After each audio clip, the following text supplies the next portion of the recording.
வணக்கம் அன்பு மாணவ செல்வங்களே. இன்றைய தினம் தரம் 3 கணித பாடத்தில் எண்ணுதல் என்ற பகுதியை பார்ப்போம்.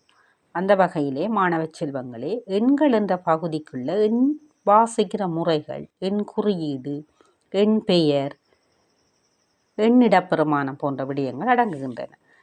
அந்த வகையிலே நாங்கள் முதன்மையாக பார்க்கும்போது எண்களை வாசிக்கிறதும் எண்களை எப்படி எழுதுறது என்றும் பார்ப்போம்.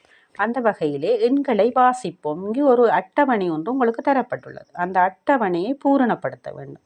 பூரணப்படுத்துவதற்கு உங்களுக்கு தொடர்ச்சியான முறையிலே, ஒழுங்கான முறையிலே அந்த எண்களை எண்ணுறது தெரிய வேண்டும். இரண்டாவதாக எண் குறியீடு எழுத தெரிய வேண்டும். இப்போது 1 என்ற இலக்கம் இருக்கிறது. அடுத்து வர வேண்டிய இலக்கம் என்ன? 2.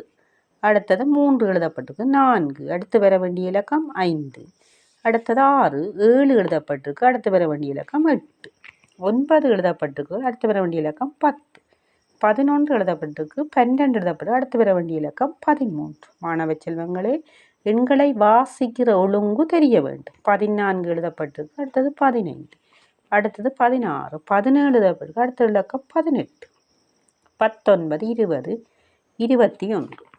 அடுத்து மாணவர்கள் 22, 23 இருக்கின்றது. 24, 25 எழுதப்பட்டிருக்கு. 26, 27 எழுதப்பட்டு 28, 29 எழுதப்பட்டிருக்கு. 30, 31 எழுதப்பட்டிருக்கு. 32, 33, 34, 35 எழுதப்பட்டு 36. அடுத்தது 37. மாணவ செல்வங்களை 38, 39 எழுதப்பட்டு அடுத்து வர வேண்டிய இலக்கம் 40 வரை இங்கு எண்கள் ஒழுங்குமுறையாக எழுதப்பட்டது.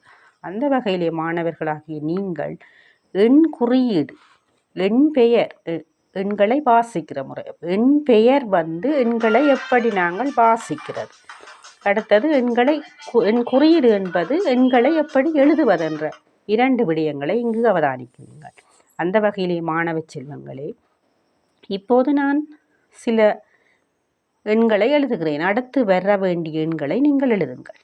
36க்கு அடுத்து வர வேண்டிய, 37க்கு அடுத்து வர வேண்டிய, 38க்கு அடுத்து வர வேண்டிய, 39க்கு அடுத்து வர வேண்டிய இலக்கம், 40க்கு அடுத்து வர வேண்டிய இலக்கம், இவ்வளவு எண்களையும் எழுதி இப்பயிற்சியை பூரணப்படுத்துங்கள். நன்றி மாணவர்களே. மீண்டும் ஒரு அலகில் சந்திப்போம். நன்றி.